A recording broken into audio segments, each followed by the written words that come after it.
Imaginez les conséquences pour l'entreprise d'éviter le suicide d'un manager. Alors on se retrouve dans une situation complètement classique. Tout d'abord, il y a une attente de la direction et ensuite un manager qui est en décalage par rapport à cette attente et qui ne semble pas pouvoir évoluer dans le bon sens. Bref, on se retrouve dans une impasse. Eh bien, il semble qu'il n'y a qu'une seule issue possible, finalement c'est le licenciement du manager.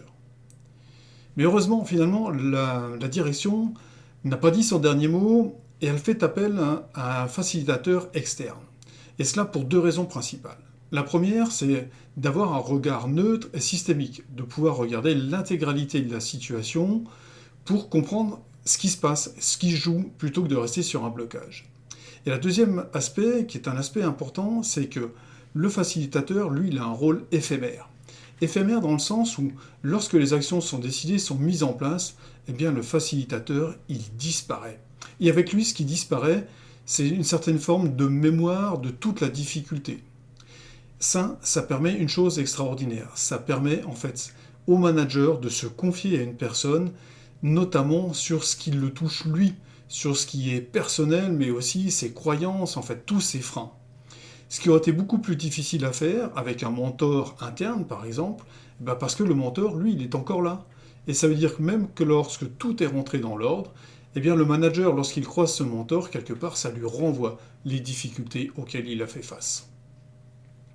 Et puis, dans le cas présent, en fait, il y avait une conséquence insoupçonnée, une information qui n'a pas été connue tout de suite, voire même elle n'a été simplement connue qu'après que les actions ont été mises en place. Et cette information, c'était tout simplement que si le manager avait été licencié, eh bien probablement il se serait suicidé. Pour ne pas rester sur cette impression-là, je vais vous parler des 4 bénéfices pour l'entreprise. Tout d'abord, ça a permis d'éviter un drame. Un suicide, c'est quand même quelque chose qui marque les esprits parce qu'il y a de l'humain et qu'il y a bien sûr autour du manager, eh bien, il y a tous ses collègues, et puis il y a aussi toutes les personnes, je dirais, d'un point de vue personnel, dans sa vie personnelle, qui sont touchées. L'autre bénéfice, c'est que ça a rendu, je dirais, possible le fait de changer. Ça a montré que même ce manager qui s'était braqué, qui refusait d'évoluer, eh bien, il a accepté de changer et il a pu le faire. Donc du coup, c'est devenu aussi un manager reconnaissant. Un manager qui, quelque part, porte la parole que finalement, c'est possible de changer et que c'est intéressant, lorsqu'on a un coup de main, eh bien, d'avoir juste cet équilibre entre le défi et puis de l'aide. Et le quatrième point, qui est le point peut-être le plus important, c'est la confiance que ça peut générer au niveau de l'entreprise. D'abord de la confiance au niveau de la direction. Confiance d'avoir fait le bon choix, de ne pas s'être arrêté à une décision qui paraissait évidente, le licenciement, mais d'être allé au-delà et d'avoir encore essayé autre chose. Ensuite, confiance pour l'ensemble des managers. Parce que ce qui a été fait pour ce manager-là, eh bien chacun peut se dire que ça serait fait aussi dans son cas. Et puis confiance pour l'ensemble des salariés, qui est de dire finalement l'entreprise elle a un comportement humain, et elle cherche davantage à développer les personnes qu'à trouver en fait une solution super rapide et qui permettrait d'être par exemple performant en peu de temps. Ensuite, il y a un cinquième bénéfice bien sûr qui est pour l'image de l'entreprise, que je n'ai pas noté là, mais l'image de l'entreprise, au cas où il n'y aurait pas eu d'autre issue que de procéder au licenciement, eh bien l'image d'une entreprise qui soutient ses managers, eh bien c'est super important pour recruter. Justement pour être attractif vis-à-vis de personnes qui ont du talent. Maintenant, je voudrais rentrer un petit peu plus dans le détail de ce qui s'est passé. Tout d'abord, le contexte entreprise. On est dans une entreprise familiale, mais qui n'a pas vraiment de repreneur. Donc du coup, il y a rachat par un groupe international. Avec ça, eh bien, il y a une volonté de ce groupe d'harmoniser les pratiques, et en particulier d'harmoniser les pratiques managériales.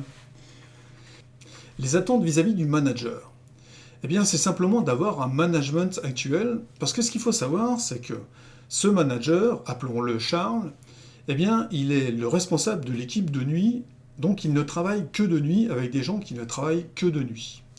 Ça veut dire que quelque part, eh bien, c'est lui le boss. Et d'une certaine façon, il ne rend pas vraiment de compte à la direction. il a des objectifs en termes de production, etc. Et il se débrouille plutôt bien pour les remplir. Mais ce qu'on attend de lui, en fait, c'est un management plus actuel avec des entretiens annuels, avec de la communication vis-à-vis des salariés sur ce qui se passe dans l'entreprise, mais aussi une communication ascendante. Et avec aussi une clarté dans les décisions, pas simplement des décisions qui sont prises comme ça, un petit peu à l'arrache, sans être, je dirais, enregistrées. C'est du donnant-donnant avec les salariés, mais tout ça, c'est pas très clair. Et ça ouvre la porte d'une certaine façon à de l'inéquité. Et puis, bien sûr, un peu de reporting. Fini d'être simplement le boss où le seul donné de sortie, c'est les quantités produites pendant la nuit.